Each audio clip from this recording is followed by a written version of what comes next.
Okay, so today we're diving into something a little different, but really fascinating. We're looking at how comedy can actually tackle some pretty serious topics, like, class warfare, for lack of a better term. And to do that, we're focusing on a film that's both hilarious and thought-provoking, Doctor Strangelove. We know you love getting to the core of things quickly, so we think this deep dive will give you some really interesting aha moments about how humor can be used to dissect those societal tensions, without feeling overloaded. Dr. Strangelove isn't just telling jokes, it's actually a really clever example of how comedy can expose those underlying power dynamics. Exactly. And it's interesting because while comedy can be, a fun escape, satire, like what we see in Doctor Strangelove, kind of does the opposite. It pulls us closer to those uncomfortable realities. Yeah. It takes those very real anxieties, the power structures of its time, which honestly still resonate today, and puts them under this comedic microscope. And what's really fascinating is how that comedic lens can actually reveal those kind of fundamental tensions within society, particularly, around who holds the power and how they use it. Yeah, absolutely. So, to give a bit of context, Doctor Strangelove came out during the Cold War. I mean, think about it. That was a time when the fear of nuclear war was like palpable. Mm. And this film just dives headfirst into that fear, but it does it with this dark, dark humor that's aimed squarely at, well, the military and political leadership. Right. And building on that, the film really satirizes those very hierarchies of control. The ones that had the potential to actually end the world. It's not necessarily a direct commentary on like economic class in the traditional sense, but it definitely skewers those rigid structures of command within the military and the government. The generals, the politicians, they represent a very specific and powerful elite.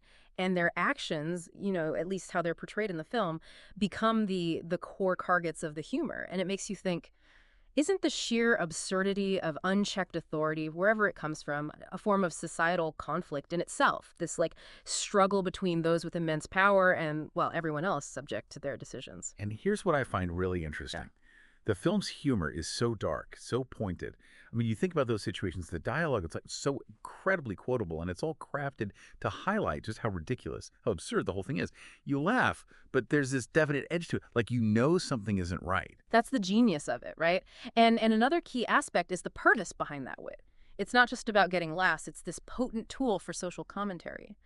By finding humor in these scenarios, nuclear annihilation, global catastrophe, it forces us to confront this underlying absurdity, like the potential for human error within these powerful systems. It's almost like a way to process this immense anxiety, by making the unthinkable seem almost farcical. So even though Doctor Strangelove isn't explicitly saying, hey, this economic system is the problem, it's clearly taking aim at those in charge, right? It's revealing this potential for incompetence, for ego right at the top.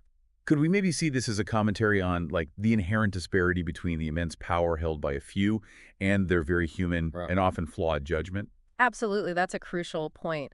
And if you connect this back to how satire functions, well, it often works precisely by exposing those kinds of disparities. It can deflate the seemingly like unassailable authority of the powerful by showing their weaknesses, their vanities, their capacity for just foolishness. So in that sense, you could say Dr. Strangelove is using humor to critique those who often operate with little to no accountability, to the public. Which brings us back to you, dear listener. You're someone who likes to get those multiple angles on an issue, a clear understanding of what truly matters.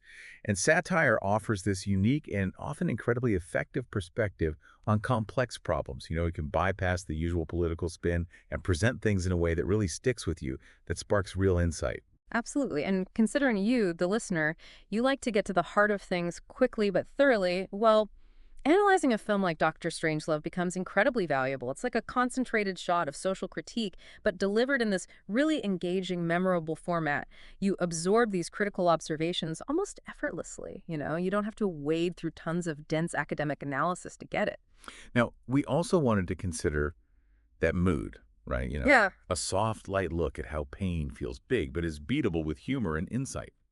This might seem a bit paradoxical given the film's subject matter, right? I mean, we're talking about nuclear war. But how does the humor in Doctor Strangelove, despite that looming threat, offer a way to process these very real anxieties that people were feeling? I think it's about finding a release valve. Through comedy, by laughing at those ridiculous aspects of the situation, even one as terrifying as nuclear war, we can kind of create a sense of distance. And maybe even a feeling of agency, like, okay, this is utterly insane, but I can at least laugh at it. And acknowledging that insanity through laughter can be a first step towards actually grappling with it. It's not about diminishing the potential for pain, but it can make it feel less, I don't know, all consuming. And that connects so well with this idea of small creative acts. Yeah. In this case, the making and viewing of satirical comedy as a way to kind of cut through burnout, affirm struggles, offer hope and strength. So how does a film like Doctor Strangelove, through its social commentary and that shared experience of laughter, actually achieve this? Well, if we think about the broader impact of art, it can be a powerful tool for, like, collective processing. When we watch Doctor Strangelove and find humor in those absurd power structures, we're participating in this shared experience. And that shared laughter, it can validate our own anxieties, our own frustrations. It's like saying, yes, this is ridiculous, and I'm not the only one who sees it that way. And that sense of community, even if it's just through a film, it can actually foster a sense of hope, a sense of resilience, even when dealing with these huge, overwhelming issues. It's almost like the film encourages philosophy and calm thinking with humor. By taking this, somewhat detached comedic perspective on this incredibly serious issue, it kind of pushes us to engage with it critically, maybe in a way that a more straightforward, serious, preachy approach wouldn't. Right. Exactly. The humor becomes a subversive tool, subtly introducing these critical insights and encouraging us to question the established order. It's not about giving you easy answers, but about cultivating that mindset of, critical engagement with the world around us. And doesn't that very ability to think critically, even about the serious things, suggest that hardship, however immense it feels, might be temporary, or at least something we can understand and, potentially even navigate? So, to bring it all back together, our deep dive into Doctor Strangelove shows how comedy, even when dealing with these incredibly serious topics, can be such a powerful form of social commentary. While it might not fit neatly into that traditional definition of class warfare, it definitely targets those powerful elites. And it highlights how absurd and even dangerous unchecked authority can be. And what's really insightful is how the film's wit, its satirical style, offers a unique lens for examining those power dynamics and potential conflicts. And that directly addresses, what you, the listener, are looking for, those aha moments. It shows how humor can be a surprisingly effective way to really unpack complex issues, and to provide a fresh perspective that really makes you think. And that brings us to our final thought for you to ponder. How else does comedy reflect and comment on the power structures and social tensions of its time?